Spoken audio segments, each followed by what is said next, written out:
kidding me? You better not be taking me anywhere I don't want to go. I want to go into the city. Hey.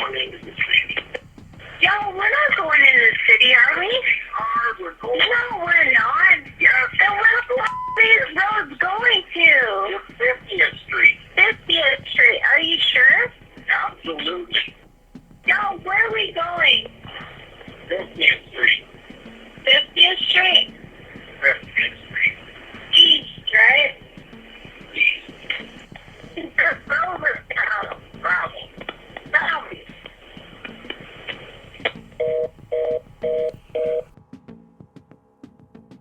Amber Tuccaro was never heard from again. This was August 18th, 2010. Amber, her son Jacob, and a friend were staying in a motel in Nisku, just outside of Edmonton, Alberta, Canada, on vacation. Amber was hitchhiking that evening on her way into Edmonton when she was picked up by the unidentified man that you just heard in that recording. Her remains were found 2 years later, on September 1st, 2012, on a rural property near Leduc County in Alberta by horseback riders. The discovery came just a few days after police had released that recording that you just heard. Fast forward nearly 15 years, and we still do not know who murdered Amber Tuccaro on August 18th, 2010. Welcome back to Unjust Crimes. My name is Michelle, and this is the disappearance and murder of Amber Tuccaro from Fort Mcmurray, Alberta, Canada. Before I get into this story, there are a couple of things that I want to point out. One, the investigation into Amber's disappearance is absolutely infuriating. Another thing that I wanted to mention is that for the longest time, the woman Amber was in Nisku with, Evangeline, was not named publicly because the investigation was ongoing. Now, I do not think that the RCMP have ever publicly named her, but Amber's family members have, so her name is out there. I'm always a little skeptical of saying names when it is an ongoing investigation, but hey, the names are out there for anyone to see. Though Amber's case is fairly popular, if that's even the right word to use in the true crime community, I don't think her case blew up like some other cases I know of, and I have to wonder why. Anyway, Amber, her baby son, Jacob, who was 14 months old, Evangeline, her friend, they all flew to Edmonton on the 17th of August 2010. They checked into the Nisku Place Motel, located near the Edmonton International Airport. And the group went into the city on the day of the 18th. They got back to the motel, and by 7:30 to 8 p.m., Amber wanted to go back into Edmonton. The reason why she went back to Edmonton is unclear. Some say she forgot something, some say she wanted to buy some food, some say she was just so excited and wanted to go back. Whatever the reason, Amber left Jacob with Evangeline at the motel. She stepped out onto the road and hitchhiked her way back to Edmonton. Well, she wanted to go back to Edmonton. I've seen it reported that she was picked up by a red pickup, but I'm not sure about that because the RCMP have never released the vehicle description, which is a little bit odd because usually they do when they are trying to find a suspect. But really, considering how this investigation went, do we even know if the police know what the guy was driving? For those not familiar with the Edmonton area, Nisku is in Leduc County, which is just outside of Edmonton. The girls were staying there because it was cheaper and they didn't have a lot of money. Amber didn't return to the motel that night, and by the next day, Evangeline reached out to Amber's mother, Vivian, who goes by the name of Tootsie, to see if she had heard from Amber. Tootsie hadn't heard from Amber either, which was really out of character, but when she heard that Amber didn't come back to the motel and had left Jacob with someone that she barely knew overnight, she knew right away something was very wrong, and she contacted the Leduc RCMP. The response that Tootsie got from the officer she spoke to floored me. He told her that Amber was probably out partying and would get in touch soon, and that Tootsie could only file a missing persons report after 24 hours. The insinuation here was that Amber was just another drunk Indian out partying. Don't worry about it. Tootsie knew this was bullshit. She knew Amber wasn't out partying. First of all, she didn't know anybody in the Edmonton area, and she would not have left Jacob that long with someone that she really didn't know that well. As I've mentioned, why Amber went back to the city is unclear. The way I have heard her mother Tootsie explain it, it's as if this was Amber's first time heading into the city, so she was excited to get into the city. But other reports say that the girls and Jacob had been there during that day, so I'm not entirely sure. It's a bit murky, and as far as I know, Evangeline has never spoke out, so exactly how their day went, I'm not quite sure, to be honest. I find it interesting and confusing. It's only a little tiny hiccup in the story, but I don't know, it throws me off. Like, was she there earlier that day or not? And why did she go back to Edmonton? I haven't found a clear answer to that. It probably makes no difference to this case, but still, I hate those little holes in the story. They just drive me crazy. I also absolutely hate the fact that I have to tell you that Amber was an Indigenous woman from the Mikisew Cree First Nation. I mean, why should it matter if she was Indigenous? It doesn't matter that I'm white. But when it comes to many of these cases, unfortunately, it has to be mentioned because, unfortunately, there are still very stark differences in how the police handle the cases of Indigenous women. Now, the police say that's not true, but I say bullshit. There's no denying it. I hope this is something that is slowly becoming a non-topic, but as close as 2010, when Amber disappeared, it was very clear that the stereotypical racism against our Indigenous communities still existed. I don't think anyone can deny the difference that we have all heard between the stories of white women who go missing as opposed to Indigenous women who go missing. One example, just take my last case on Candace Singbill. She was a pretty white girl, and her case was taken seriously from day one. When Amber's family reached out to police, though, Amber was stereotyped as a partygoer, the insinuation, another drunk Indian, and she'd eventually turn up. There was no care or alarm for Amber's safety whatsoever. Even when Amber was eventually listed as a missing person, from what I can gather, the Leduc RCMP detachment did nothing. But do you know what they did do? They took Amber off the missing persons list just 1 month after she vanished because there were unconfirmed sightings of her, sightings that were obviously not investigated, but the police took her off the missing persons list anyways. Candace Singbill also had many unconfirmed sightings, and she stayed on the missing list. And I will say that while I was researching Candace Singbill's case, and many others too, I will add, I have seen multiple comments along the lines of, would they have done this for an Indigenous woman? And I don't know if they would have, in some cases. The police certainly didn't do it in Amber's case. Now, all that being said, I don't think all police have this mindset, but I do think that it still exists in way too many cases. So we know that Amber got into a vehicle with an unknown man around 8 p.m. I've seen that she received a phone call from her brother, and I've seen that she made the phone call to her brother. Whatever the case, the phone call was with her brother, who was incarcerated in Edmonton at the time, and the call was recorded. Don't know if her brother was actually on the other line or if it was just the recording. That I'm not sure of, but whatever the case, this call that she made to him in jail was recorded. That's very smart thinking on Amber's part. In the recording, you heard the man in the background assuring Amber that they were heading east on a back road towards Edmonton. Now, the police actually believe that the man was actually driving south into rural Leduc County. And I think Amber was trying to give hints to where she was heading on this call. She knew something was wrong, you can hear the panic in her voice, and I think she knew she was in big trouble. Now, police released this recording in August of 2012, and just a few days later, 4 days, Amber's partial remains were found.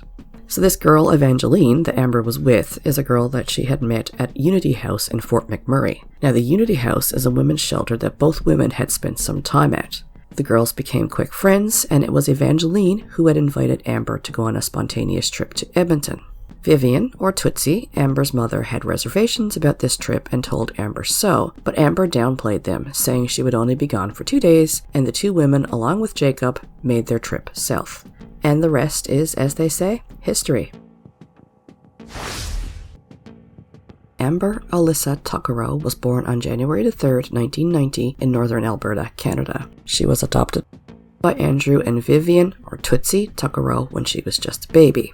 The Tuccaro family already had 4 boys, and the family were members of the Mikisew Cree First Nation. They lived in Fort Chipewyan in northern Alberta before moving to Fort McMurray, which is in northern Alberta in the middle of the Athabasca oil sands.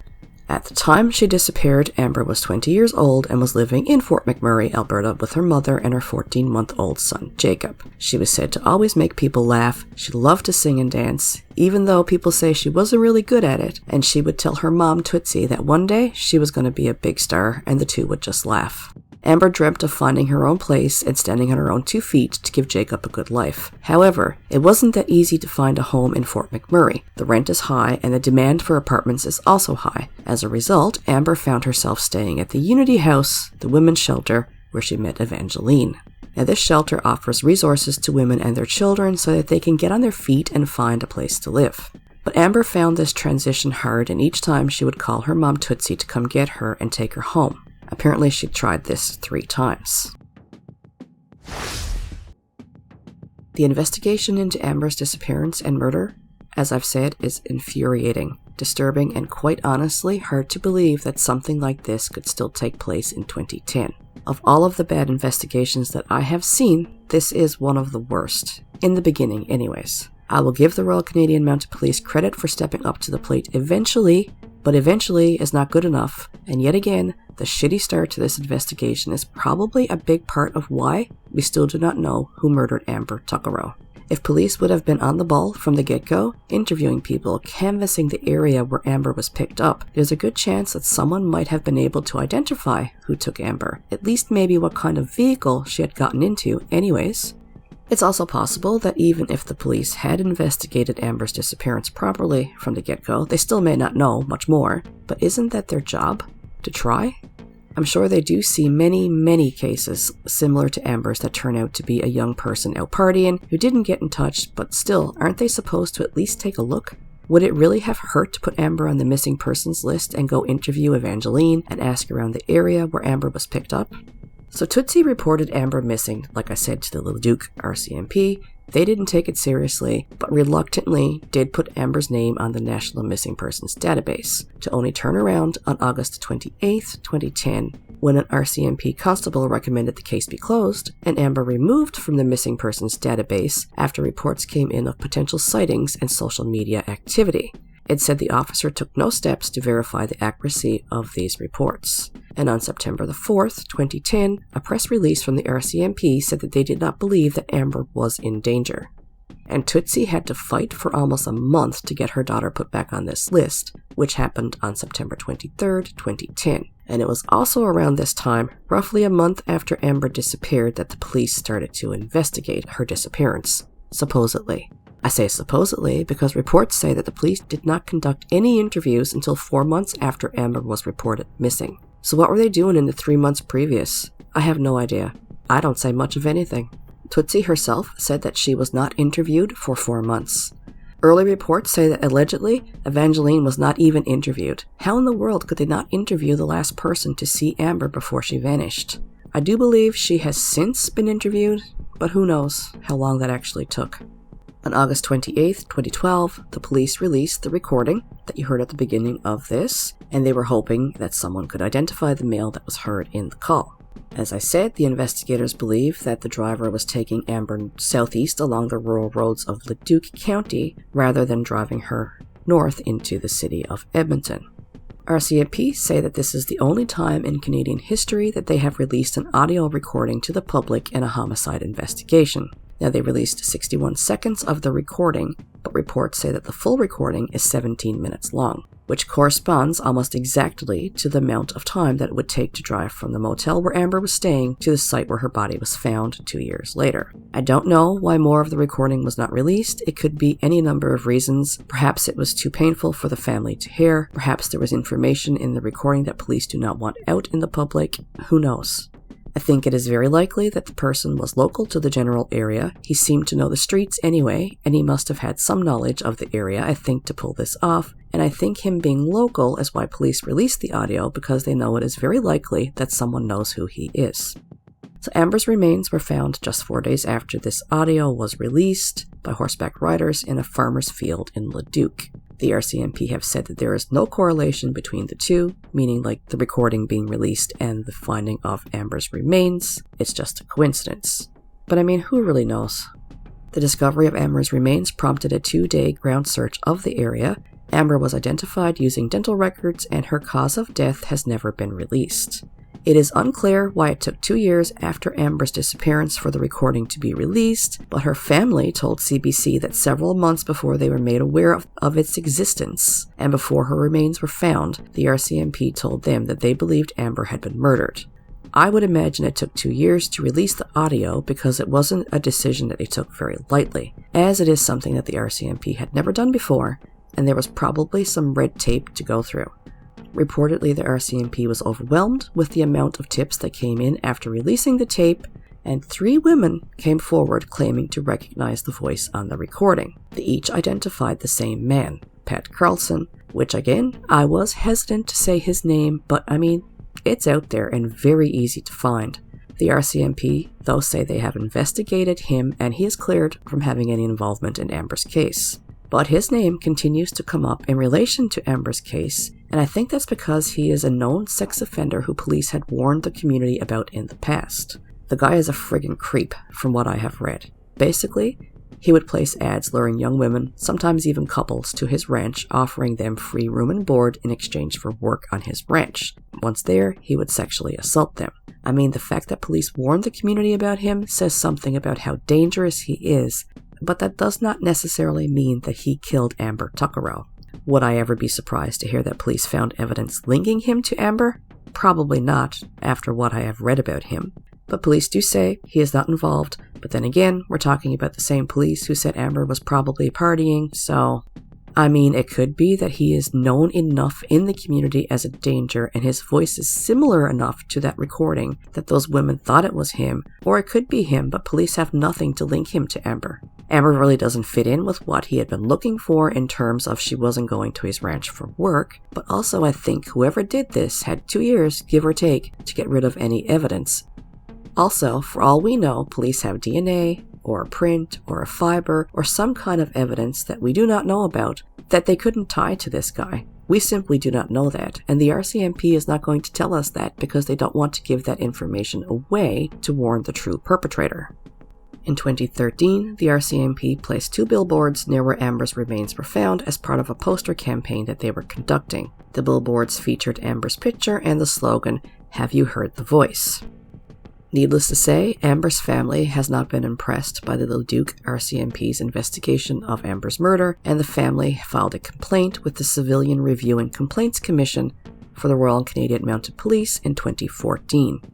As of 2015, Amber's case was put in the hands of the RCMP's CARE unit based in Edmonton that is investigating unsolved homicides and cases of vulnerable missing persons. The Civilian Review and Complaints Commission released a 120-page report in August of 2018. This federal review found that the RCMP's investigation was, quote, deficient in that various members were either not properly trained or did not adhere to their training and that various members did not comply with procedures and guidelines. The report also found that the RCMP did not begin investigating Amber's disappearance until a month after she was reported missing, and it took 4 months for them to conduct any interviews, which was described as unreasonable and unexplained. The report said that removing Amber from the missing persons database after just 10 days was, quote, an erroneous decision. The RCMP was heavily criticized for not contacting or interviewing Evangeline.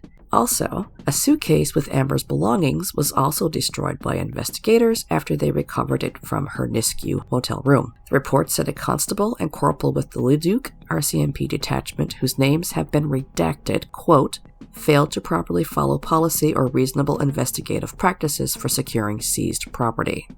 In 2019, a formal apology was issued to the Tuccaro family on behalf of the RCMP. Deputy Commissioner Curtis Zablocki shared that the sense of urgency needed for the investigation was not present and that the case was not the organization's best work. He explained that policies and procedures had been changed as a result of the investigation, including the development of a risk management system to ensure cases don't fall by the wayside, and that officers within the RCMP had felt the consequences of their actions, including some of them no longer being with the organization. The Tuccaro family, though, rejected this apology. Actually, when Amber's mother, Tootsie, said that she did not accept this apology, the deputy commissioner was conveniently called away to another appointment and just got up and left the conference. I have read that the Tuccaro family is suing the RCMP because of this investigation. Police again in 2019 released the recording of Amber and the unidentified male in the vehicle in hopes that someone could identify him. In January of 2020, the RCMP announced that a man, who I'm just going to name because, well, it's out there too, Dustin McKisson, who was an author from Utah, had contacted the Banff detachment in December of 2019 about a missing persons case in that area of Alberta. He also made numerous Facebook posts alleging his father was responsible for Amber's murder, as well as others in Alberta. He claimed his family had identified the male voice in the recording as belonging to his father, who had been living on and off at a rural ranch in the greater Edmonton area since 2009. But according to the RCMP, many of the cases mentioned by McKisson have already been solved, but that they were investigating to see if the information could be relevant to Amber's case. And they noted that the man had made false allegations against his father in the past. The Facebook posts that McKisson made have since been removed, but you can easily find them online if you really want to. Just of note here, his father has not been named as a suspect or person of interest in the cited cases or in Amber's case. And Amber's family has refused to comment on this man's allegations. So from what I can gather, there probably is no merit to these claims, but of course I felt them necessary to mention because Amber's case is unsolved, and I mean, who knows? The last thing that I could find about Amber's case from the RCMP was a statement on March 16, 2023, that reads in part, quote, "Just as Amber Tuccaro's family has not given up searching for answers, the Alberta RCMP is steadfast in our pursuit of bringing justice to Amber and seeking closure for her family. The investigation into her death remains open and ongoing." Something else I wanted to add to the investigation side of things in Amber's case is that the partial remains of 4 other women have also been found within a few kilometers of where Amber's were located. Now this has led some to believe that Amber's murder and those of the other 4 women is the work of a serial killer and that this is a dumping ground. And supposedly, this is a possibility that the RCMP is not ruling out. The 4 women found close to Amber were Edna Bernard, who went missing on September 22nd, 2002, Katie Sylvia Ballantyne, who went missing on April 28th, 2003, Dolores Brower, who went missing on May 15th, 2004, and Corey Ottenbright, who went missing on May 9th, 2004. All of these women were Indigenous and all had been hitchhiking at the time of their disappearances. So the RCMP have said that because of the close proximity of where the 5 bodies have been found, that it's possible that they may be conducting more searches for bodies in the area. And while they have not said that Amber's case could be the work of a serial killer, they have at times said that there is a serial killer operating in the Edmonton area. In 2007, they said that possibly 1 or more serial killers were targeting the Edmonton area, in particular the sex workers in the area. In 2016, police said that they believed that Corey Ottenbright was killed by a serial killer, so it's really not that inconceivable that a serial killer was in the area the night that Amber was picked up. These women have too much in common, in my opinion. They were all Indigenous and they were all hitchhiking and all to be found so close together. According to the RCMP, Amber's case remains open. While no arrests have been made, the unidentified man whose voice is heard in the released audio recording is considered a person of interest, and they say tips continue to be called in. Any family that loses a loved one to murder goes through hell, but to have to deal with the shit the police gave this family is just so much abuse on top of their already suffering. I can't imagine calling the police to say that my child is missing and be told, don't worry about it, she's out partying and she'll be back. Then to take her off the missing persons list and have to fight to get her back on this list, it's just appalling. Just imagine having to file a complaint against the police, the very people who are in charge of finding your daughter, and the very people that we are supposed to be able to turn to when we need help. Because simply put, the cops didn't give a shit. They didn't do their job in Amber's case at all. They downplayed her disappearance and they destroyed possible evidence. Amber's family learned that the property she had left behind in the motel room had been left unprocessed for months before they destroyed it without their knowledge. So not only were they left wondering if anything in her possessions could have been potential evidence, her mother wishes that they would have returned her belongings to her because of their sentimental value. Didn't they think that her family might want her belongings? Vivian, or Tootsie, has felt that she has the right to know certain things regarding the investigation, but has always felt like very little contact has been made with her family. And the family has said on numerous occasions that the RCMP has mishandled this case, and they have been passed from officer to officer. In February of 2015, Vivian traveled to Ottawa for the first ever roundtable about Canada's missing and murdered Indigenous women and girls, where she and dozens of families from across Canada met with premiers, representatives from 6 Indigenous organizations, and 2 federal cabinet ministers. While there, she expressed her support for the national inquiry into Canada's missing and murdered Indigenous women, believing it could highlight existing gaps in the system, especially when it comes to reporting people as missing. 2 years later, Paul, Amber's brother, participated in this national inquiry, and for 2 hours he testified about the lackadaisical nature of the investigation into Amber's murder, and shared his belief that things may have turned out differently if the case had been handled properly from the start. He explained that various branches of different police detachments had been in control of the case throughout the course of the investigation, with no one regularly updating the family on its progress. He said that the police should be banned from stereotyping victims, and those who do should be disciplined. He also said that the RCMP's policy about waiting 24 hours before filing a missing persons report should be abandoned. In 2017, the family announced that they would be increasing the existing $5,000 reward for information leading to the resolution of Amber's case. They also kicked off the Justice for Amber social media campaign, where they created the Justice for Amber Tuccaro Facebook page and urged users on the site to change their profile pictures to a picture of Amber. Amber's family says that there will be no closure until the person who killed Amber has been found. In September of 2019, the family filed paperwork to exhume Amber's remains for DNA testing. As they say, they are unsure if the skull found is actually hers.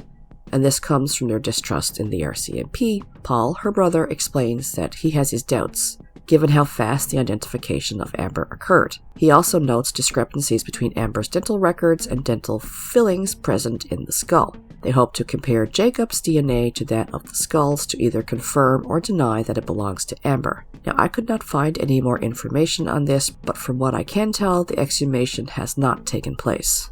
In March of 2023, 13 years after she disappeared, her family held a news conference in an effort to revitalize efforts to find those responsible, and her family begged those with information to come forward. Tutsi said, quote, "Please come forward, I beg you. I wish I was not here speaking right now. I wish my daughter was here. I wish Amber was with Jacob." And Tutsi added that Jacob would be turning 14 that year and asked about his mother often. Tutsi Tuccaro has said that racism played a part in the lack of urgency in the investigation into Amber's disappearance and murder, and she said that Indigenous people are still being stereotyped as party animals. Quote, "They just know us as a drunk, stupid Indian or whatever. But you know what? We're caring, we're loving, we're a community." Paul, Amber's brother, has said that the family works with the RCMP now, but still wants the system to be improved. Quote, "We can't forget about what happened at that time, because right now, a lot of families are at that time."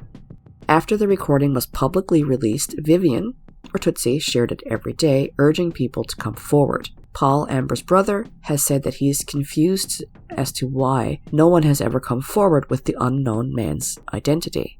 Since Amber vanished, Vivian has been raising Jacob, Amber's son, and she said that Jacob keeps her grounded, and he shares many of his mother's traits, including the way she spoke and her witty attitude. Vivian makes it a point to ensure that Amber's story is kept alive. Amber's father passed away in 2014. One of her brothers has since passed away as well, and Tutsi has been fighting cancer. Amber Tuccaro made the grave mistake of getting into the wrong vehicle, and a monster stole her life. A monster stole little Jacob's mother, Tutsi's daughter, and her brother's only sister. Amber was very courageous, in my opinion, to have made that call to the jail where she knew it would be recorded. She left clues for the police to help find her. Though it didn't work out for her, she did all she could at that time. And if you are a true crime fanatic, then you know about the Delphi case where Livy captured the bridge guy on her phone and ended up being the key to solving their case. I think that when this case is eventually solved, it's going to be because of the recording that Amber made sure was left behind of that man's voice. She knew she was in trouble, she probably suspected what was going to happen, and she made the decision to make sure his voice was recorded so that police could find him. I think Amber should be applauded for being so courageous and just having the sense enough about her in such a situation to do that. Most people would be completely freaking out. But who took Amber that night? Was it a serial killer? Just some creep who realized an opportunity had just landed in his lap? Is it possible this was a one-off and the person had never done this before or since? We simply do not know. but I think it is very likely that the person was familiar with the area, possibly even a local. He knew the streets according to the recording. I mean, if I was driving down the back roads of Leduc County, I couldn't tell you the streets. Even though I have been to the area, I'm not that familiar with it. Like always, somebody knows something. I think there are people out there who know whose voice that is on that recording. Maybe they have come forward, but police can't tie the person to Amber. Maybe the people who would recognize the voice haven't heard the recording. Maybe they have. Maybe they're too afraid to come forward. But in the meantime, the Tuccaro family is suffering. Tootsie has said, quote, "I am 56 years old now and raising a little boy that is so full of energy. He drives me crazy, but at the same time, he's my sanity. I mean, he is all that I have left of my baby. Just the way he looks at me sometimes, and the way he stands like his mommy. The way he says words. He says them the way that Amber used to. Like Amber had a witty attitude, and that's what Jacob has. The way that Amber's case was handled by the Leduc RCMP is shameful and such an embarrassment, as far as I'm concerned. I am embarrassed to say that the Canadian police officers were so disrespectful. In the time since this happened, and the federal review of the investigation, the Leduc RCMP say its policies and procedures have changed as a result of Amber Tuccaro's investigation. I sure hope that that is true. Now, the investigation is in the hands of the care unit of the RCMP in Edmonton, and in 2023, Assistant Commissioner Trevor Darrow said, quote, "The RCMP will not stop investigating until charges are laid. The RCMP is committed to continuing this investigation and moving it forward. The resolve that the family has is equal to the resolve of the RCMP." He said it's important for anyone who has information about the case come forward, no matter how old they think that information is. Let's hope all of that is true and that the RCMP do find and arrest the person responsible for Amber's murder. Anyone with any information is asked to contact Alberta RCMP at 780-412-5261 or the Leduc RCMP at 780-980-7267. Tips can also be called into Project CARE at 1-877-412-5273 or submitted anonymously via Crime Stoppers at 1-800-222-TIPS or 8477.